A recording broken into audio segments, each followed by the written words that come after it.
All right, today we're talking about the real truth about working for a coach who doesn't fully understand player development. My name is Ed Jones. I'm the founder of Beyond the Field, where we develop people and elevate programs. I love talking about player development. So today we're going to dive into the real truth of working for a coach who doesn't fully understand player development. All right, let's get right into it. Number one, they can be for you or against you. So even if they don't understand player development, they can be for you. They can be the one pushing you forward in a way that they believe pushes you forward the best. I'll use this example. I was at the University of Kansas and I was there with Coach Les Miles. Shout out to Coach Les Miles. And Coach Les Miles created an atmosphere where I could really, once he understood it, right? But before he understood it, he really just let me do what I do, because it was all based on recruiting. He saw it all as recruiting. And so when I found that out, I used it to my advantage. Hey, coach, this is good for recruiting. This is good for moms to see, right? And so he was for me because it was helping recruiting. It wasn't necessarily that he fully understood what player development was. And he got to that point. We had conversations. And a funny story, this is actually when he found out what player development was. We had an official visit and I was supposed to speak on Saturday. And someone from the recruiting staff came in and said, hey, coach wants you to speak Friday when everybody gets in. He's a little nervous. He's never seen you present. He doesn't know if you're going to do a good job or not. And I'm like, I ain't gonna lie, that fired me up. I'm like, man, I've been teaching for 6 years, man. I know how to get in front of people and teach. Like, I was a high school teacher and a coach. I taught freshman world geography. I ain't got no problem with that. So I do my presentation and he's sitting front row, him and Mrs. Miles, shout out to Mrs. Miles, sitting first row. And so I'm giving the presentation and low key, I'm giving it with a lot of passion, which is me, but I'm also like, yeah, I'm gonna show you Coach Miles, right? So I give the presentation, I finish it. He gets up and he starts like clapping. He's like, wow, look at what Ed Jones does in our program, right? And so it was interesting. We had a conversation that following week after the official visit. I still was kind of like, yeah, I showed you what I do, right? And he's like, Ed, this is incredible. Like, can you lead all of our official visits? Because I think this is the most important thing they need to hear. And I was like, yo. So it's funny, he was for me because it was all recruiting. And then as he found out over time, it really, really helped. But that's a funny story I always use. But once again, coaches can be for you, all right? Now, some coaches could be against you as well if they don't understand what player development is. I had an experience with this where a coach didn't understand what it was. He saw me as an adversary, right? He saw the relationships I built with players as something that undermined him. He saw the relationships I built with people in athletics as something that undermined him. He saw my personality as something that undermined him. He saw me coming with a plan as something that undermined him. It was a lot, right? It was a lot. I didn't even bring up my book to this coach, and this coach brought up, he's like, I remember him saying like, it's me versus your book. And I was like, dude, I never even brought up my book to you. Like, this is my first ebook. And so it was interesting, like everything I tried to do and every way I tried to be great, this coach never saw it as a part of his program. He saw it as me versus him, me trying to show him up, which was just weird because I wanted to let him know, like, dude, I'm here, like, I'm this is helping the program. But unfortunately, he didn't understand it, and he was against me, all right? Number two, they will say that they get it, right? They will say that they get it. Going back to that coach I worked for in the last example, I remember he came in my office, he sat right next to me, and we were having a conversation, and he's like, yeah, man, I know at other places, you've done player development. He knew some of the coaches I worked for previously. He's like, well, we're going to do it differently here. And I was like, so I knew, me being me, I wanted to see, well, how will we do it different? Well, I see it this way, and I see that we do it this way, and we're about building relationships and blah, blah, blah, which sounded good, but the way he wanted to build relationships wasn't really good. And I'm sitting there like, that's not player development. Like, that's clearly not player development. Now, I understood at that point I couldn't say that, right? So I'm listening, and he fully believed that he knew what player development was. And he was the furthest away from the truth, right? And so when you work for a coach who doesn't understand it, they think they get it. Now, I worked for some other coaches who didn't get it as well, but they did give me leeway to do my job. So they'd be like, hey, this is what it is. This is what it looks like. Here's what you need, blah, blah, blah. So what I learned when coach doesn't get it fully is whatever they communicated with me, when I'm meeting with them, I'm gonna say, yes, that's right. But when I get the chance to really flesh out what they're looking for and add my spin to it, I'm gonna add what player development really is. And so the second thing is, they're gonna tell you they get it, and just be prepared for that. Like when you go in there like, hey coach, I think it's a different way we do it. Oh no, I understand. I know what we're doing in player. I know what you're trying to do, right? They don't know. All right, number three, they will think they are putting you in the best position, right? It's unfortunate, right? Like they don't understand that they're not putting you in the best position, right? Like, hey, I gave you this time here. This time doesn't work. Like Thursdays, guys are checked out. Programming on Thursdays for football athletes and athletes in general, right? Thursdays, Fridays, a morning class, a morning lift, and they're gone. Thursday's not a good day, right? And so they'll say, I got you some time, or hey, I brought this in. I was at one place where they fleshed out a whole player development plan, thinking that they were helping me, that I could execute a plan that they had. And I was like, this is not a player development plan, right? And so they'll think that they're putting you in the best position. Hey, I want you to check breakfast, because if you check breakfast, then you're able to build relationships.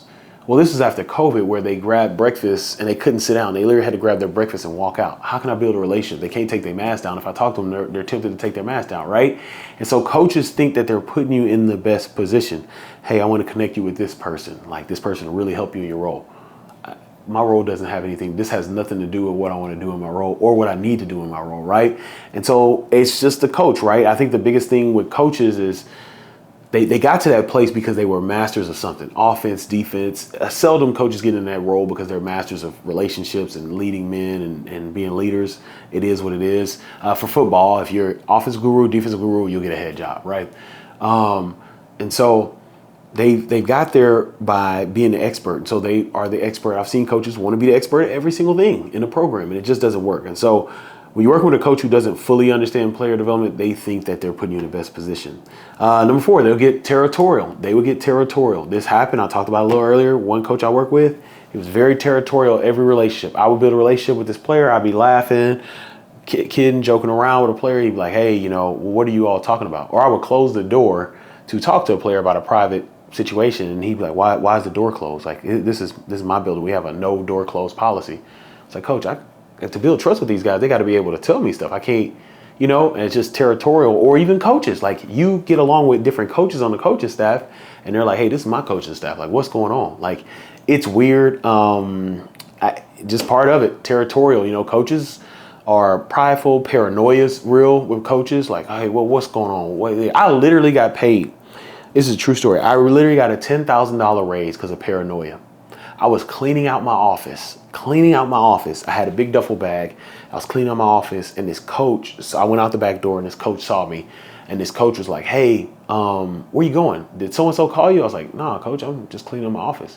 He's like, oh, okay, good. Everything good? I'm like, yeah, coach, I just got to get some stuff out of my office. That's all. The next morning, I got called in by director of ops, and I got a $10,000 raise because of paranoia. Now, that's my type of paranoia, but it works both ways, right? But coaches can get territorial. They get territorial when they fully don't understand what you're doing, because you're the one building relationships. You're the one that is in some cases, shout out to Coach Miles. When I was with Coach Miles, we had a radio show, and he said out loud at the radio show, he said, there's stuff Ed Jones probably knows more stuff than I know. He's the head coach off the field. And for him to acknowledge that meant a lot to me, because I used to tell people, I feel like I'm the head coach off the field, right? And so some get territorial. Hey, can you tell me everything that happened? Well, coach, I can't tell you everything that happened. I can tell you what's necessary, but I can't lose trust with this player, right? Or I can't lose trust with this, or I just can't tell you because it's confidential, right? And so, it's a lot of coaches want blind trust and blind allegiance, and can't always do that in this role, right? I'm gonna respect you. I'm gonna do what you ask me to do, but there are things I have to do to succeed in my role. So coaches get territorial, all right? And I'm gonna leave it there. Number 5, they can stunt your professional growth. And so here's one thing I always tell people in the role: you never realize how many people in that building who are coaches who could possibly be coaches, head coaches of other programs, right? So every time you're serving, every time you're getting something done, every time you're doing something, somebody's watching. And you're not doing it because people are watching. You're doing it because you love the position. But somebody's always watching. Somebody is always watching. And so you want to make sure that whenever you get a chance to present, you are doing a top thing. Because somebody's going to be a head coach at some point, and they're going to want to hire, or they're going to be a coordinator, or they're going to be an ops person. A GA will be an ops person, or somebody in recruiting will be a GM and have enough, say, to get you in the door, right? So you always want to put your best foot forward every single day, but when you get the opportunity to present in front of everybody. So I was at this university where clearly these coaches never got a chance to see me do player development. They never, because I never got a chance to present. Even the players, like, they would talk to me, players like, bro, you know what you're talking about, bro. You're a bright guy. Like, why don't they let you present? I was like, look, that's neither here or there. I'm gonna just do my job, right? But it stunts your professional growth because, number one, the players don't see you present right, or they don't see you in a level of leadership, but also your staff doesn't see you a level of leadership. If the staff knows that all you do is check breakfast and check classes, your professional growth is stunted, right? Your professional growth is stunted. I was at a university where a coach came in. He's like, man, Jones, you wrote a book?